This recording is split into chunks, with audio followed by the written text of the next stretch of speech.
So, Right. computer role-playing games, what are they? What the heck are they? Seriously.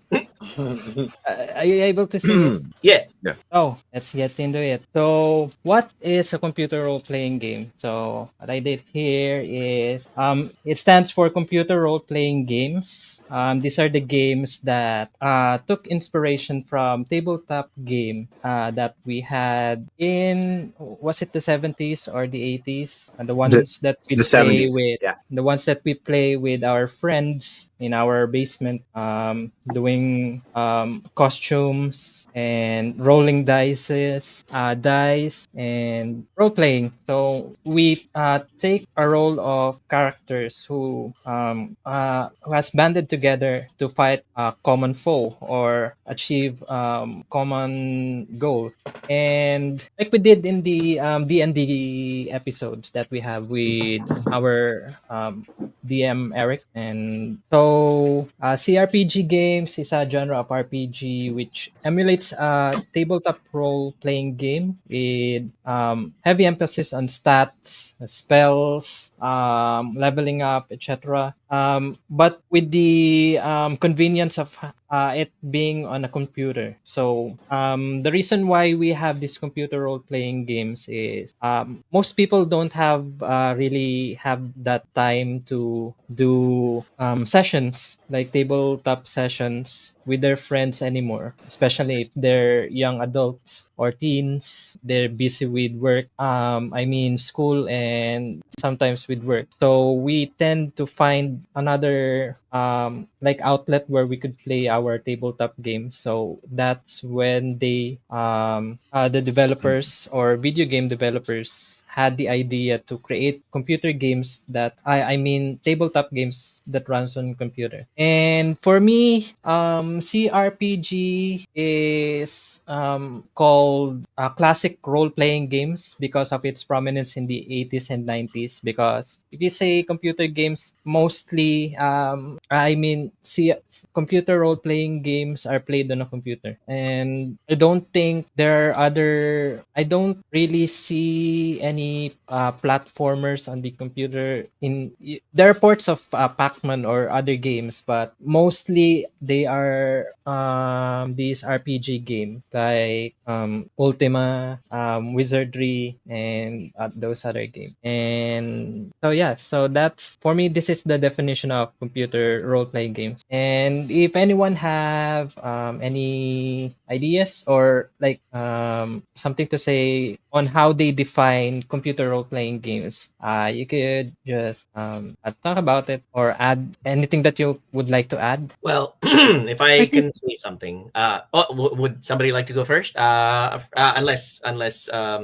right, okay. In my case, I would say computer role playing games are the antithesis of JRPGs. They are. I'm sorry to have to prick Joe's bubble here, but this is serious role playing here rather than scripted role playing that JRPGs are. Honestly, computer role playing games have a level of, I guess the right term for it is freedom that JRPGs do not. That's in a capsule. That's basically the difference with CRPGs versus JRPGs for me.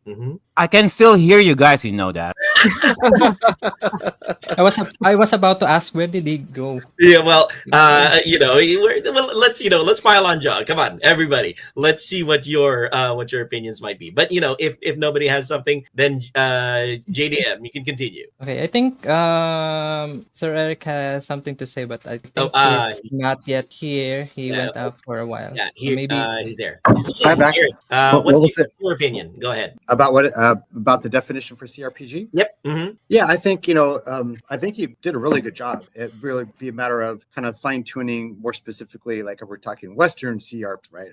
But to Joel's point, I think that the big difference is kind of the sandboxy quality of most of these RPGs.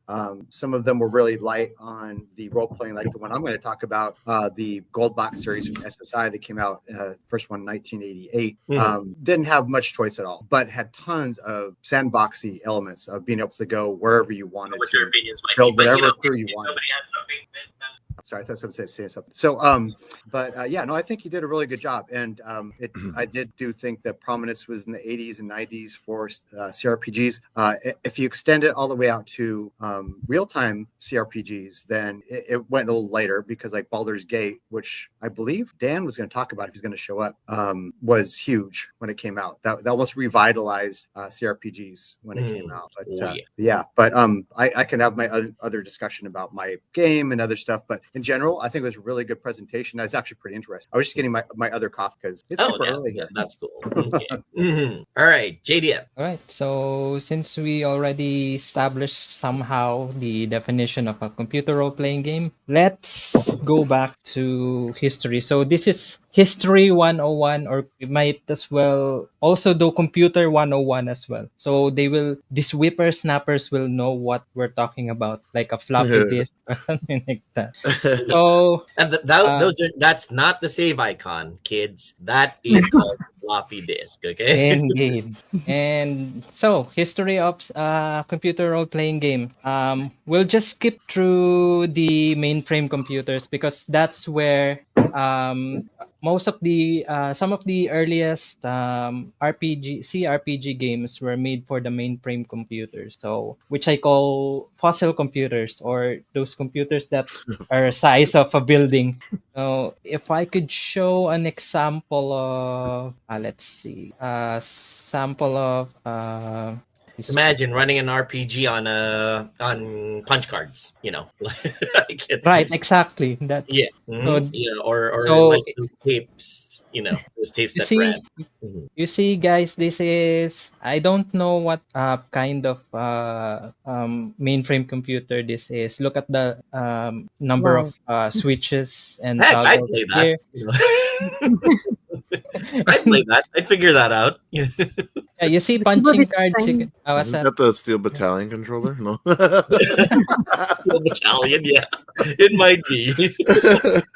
Imagine how many. So these mainframe computers are usually it uses tubes or those tiny little things that lights up. So these are the precursor to our personal computers that we see, like the IBMs, the 8086. So the most some of the earliest computer role playing games are played on this thing. Not exactly this one, Mhm, but it somehow looks like this with the toggles and the switches. mhm. So one of the earliest CRPG game was called Dungeon, Dungeon, yes. Mhm. and it's like a text-based game. So you don't have graphics are too complex to render during those times. So what they did is they have this screen you could type in words or commands that you could use to move your character or get inventory, get items, or take a look at your inventory. The graphics were this. You used your imagination, guys. It would Yes. describe the area. The area is wooded. It smells faintly of moss, and you can see there's bear droppings. There's something up ahead. That's the graphics right there. Unfortunately, I learned recently some people do not have the ability to do that. Oh Have yeah, I images in heard their about mind. that. Some people have no inner monologue, or no person speaking to them in their minds. It's weird. How? That blows my brain, dude. You were saying, Miss Eileen. Yeah, so how are they gonna appreciate this game if I know. some that inability to do that actually exists? I did not know that, and how sad, honestly. Oh my goodness. I imagine Eric and I have had that since we were kids, and like the other person in your mind talking back to you saying, that's not a really good idea, dude. Don't touch that electrified fence, something like that. Yeah. I think Joel, because we're older, we had a lot more quiet time. We had a lot more standing in line, waiting for things, Mhm. quiet in the room. You didn't have your computer to boot up your phone Mhm. to scroll on TikTok, right? Mhm. And so I think we had more of a propensity to be able to be creative in animals because we would. I remember even working, like I worked in a grocery store before I did video games, and I would be working and I'd be thinking of stories of Dungeons and Dragons, or even the computer game I was playing. What would I do next? But imagining. So I think a lot of people are so busy, always something in their face, they haven't learned to develop. Yeah, agreed. Yeah, that the fact that imagination takes over when nothing else is happening, that's becoming a lost art nowadays. And I would say that is one of the genesis points of computer role playing games. You know, you're sitting around waiting for your wife to finish shopping, and then you think, what would happen if a troll suddenly busted through that door and then started, hammering away at all these humans? A 10-foot troll with a 7-foot mallet started smashing heads in. So basically, your wife. Yeah, basically, yeah. If she doesn't find the thing that she's looking for, that's her. I love how you popped in just to say that. Exactly. Like a mole. But yes, to JDM's point, but those mainframe computers were the genesis, were the beginnings of computer role-playing games. And Dungeon, the original game, used your imagination more than anything. But these things that you have in your pocket nowadays are millions of times more powerful than those mainframe computers. That is amazing in itself. These things are more powerful than those things that brought men to the moon. These things that you have in your hand that you used to watch stupid kids dance around in TikTok, you have Take all the selfies. power. you whippersnappers. Anyway, like JDM said. Okay, so moving away from those fossil computers, we now have suddenly. I feel like I'm having some white hair. Something. Hey, So, Feeling aging. so moving forward to the. Can I interrupt you real quick, JDM? go ahead, Eric. So just a clarification, that D&D game that came out in 1980, that was unofficial and unpublished, text-based. I never played it. I heard about it later. But just as a note for people that are watching the show, they're getting all this great info, which, by the way, is a great thing about your show. You're always trying to educate. But it was inspired by D&D. And I think they worked on it for like 6 or 7 years and iterated it. But I'll be talking about like when the first real D&D came out, kind of wizardry, but more. But I just want to mention that one part, JDM, so you can go back to talk. Sorry for butting in. That was actually an unpublished that's game. the structure of the show. Anybody can jump in. Yeah, Go ahead. Thank you, Sir Joel. That was an unpublished game, so it's a very interesting kind of bit of history. And if I remember correctly, it was multiplayer was available back then too through mainframe games.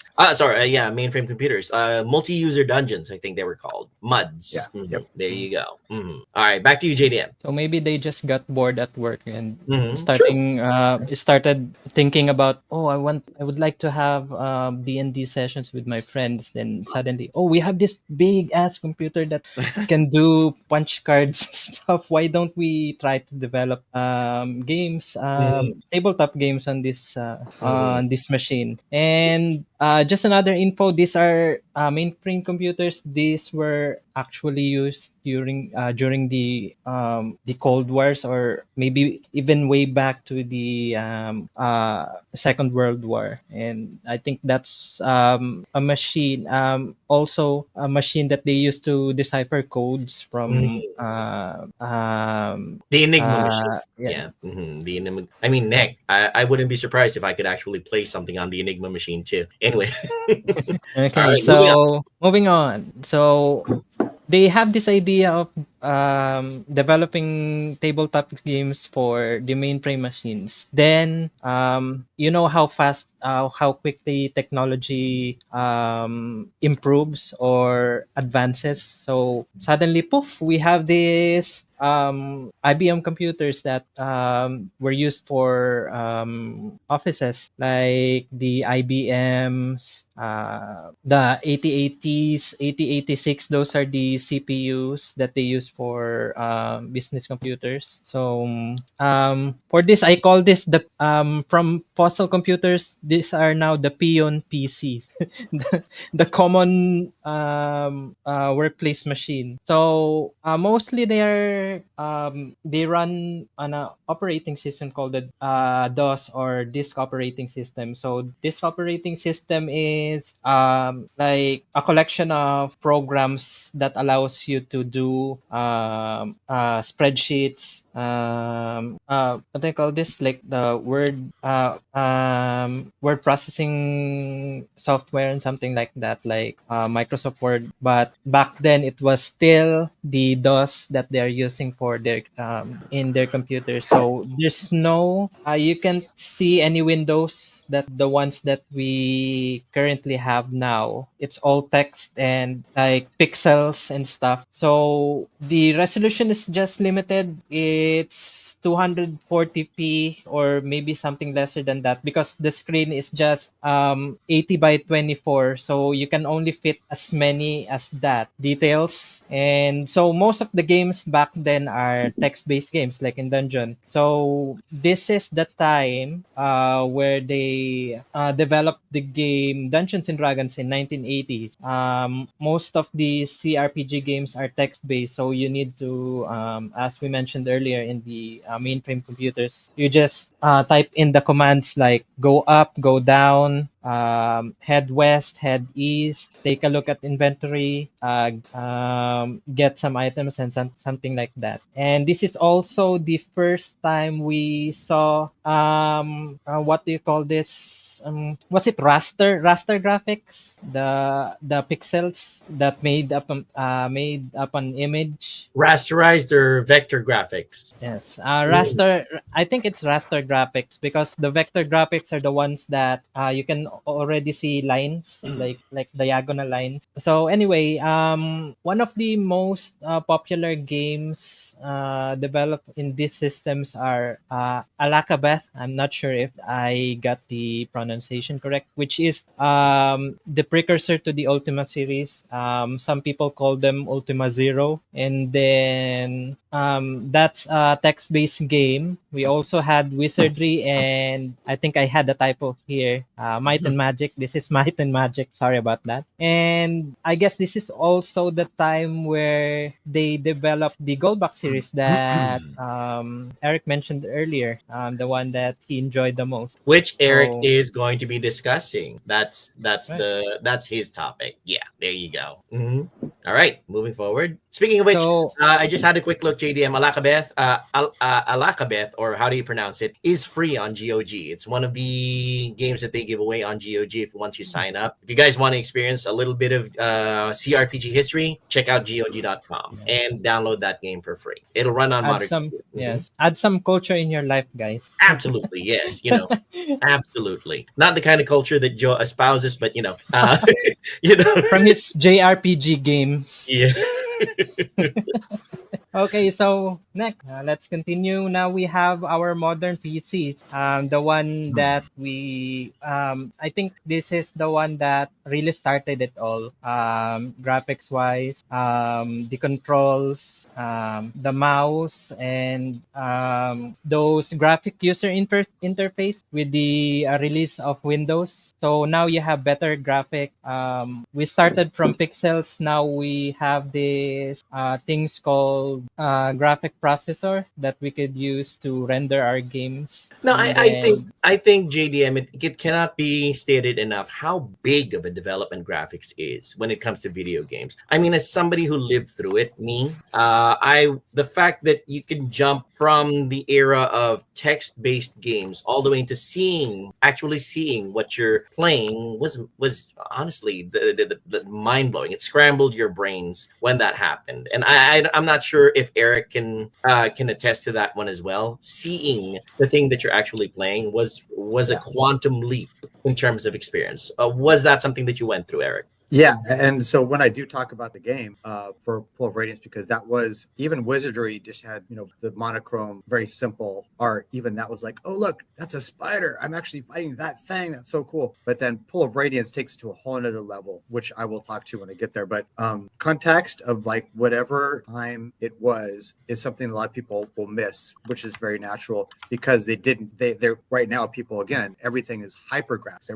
You get everything all the time everywhere. Whereas like, oh my God, I'm actually seeing this ogre that's animated. That's just like from the monster, I'll talk more about it, but it was amazing to be able to. I mean, when nowadays the graphics, you look at a model, you see the pores of the person that it's modeled. You can see freckles, you can see pores, heck, you can see battle scars. But in the old days, with a game like Adventure for the Atari 2600, you were a square dot moving around, picking up what looked like a key, and your dragon looked like a seahorse. But but you still had fun with it. Anyway, continue, JDM. So right, I think this is where most of the RPG gamers had the most experience in playing role-playing games, because there were before, when we say personal computers, they usually are used in the office. Now, through technology, they started bringing these computers to households, and then people can do word processing, spreadsheets, do some designs and something like that. And they also Watching have porn. I don't think so during this time. Maybe because Oh, of the JDM is internet. so a lot more pure. imaginative. He doesn't he was not there during the days of MIRC and exchanging, heck. To be honest, I was there, but we had dial up, so I don't have the patience to look at those photos that do like this, like they render What? interlace like that, because it's so slow. It just shows that No, JDM never experienced dot that was matrix fine. porn, you know? That was fine because back in the 90s we still do analog though. Mhm. Magazine. Okay. Continue. JDM never experienced dot matrix printer porn. Okay, I get it. Okay. Same as all this time on MIRC, I received a D pic. Oh my goodness, really? Is it a Sorry, you have to say JPEG that. or it's a JPEG or a GIF? It's a JPEG on MIRC, and the download took like 15 minutes. Had to wait 15 minutes for a pic like that. My It's goodness, you were slowly just sitting there, shocked, right? what's rendering here? So once again, you whippersnappers, you never experienced that because you have high-speed internet. Oh yes, You have to absolutely. wait a couple of minutes before everything is loaded up, and it's in just 8 different colors. So Well, anyways, I don't know, JDM, if you've actually mentioned the price, but a reason why these computers were so rare is because they were damn expensive. Oh, that's true. Mhm. Right. I had to Google it to confirm, but 46 computer when it first came out was about $3,000 to $4,000, Oh my and we're goodness. talking like in the 80s, Mhm. right? So Mm. early late 80s, and so that's not even now, right? Imagine that's pretty pricey. Mm. So it was definitely cost prohibitive for. Oh yeah. yeah. Mhm. And it was the 80s. The 80s was considered like a luxurious time, but still the computers are back then. It's so expensive that only a proud few could ever get one, like what I had this in the slide. I think this also helped consoles to flourish in the early 90s, because That's true. they don't have like the purchasing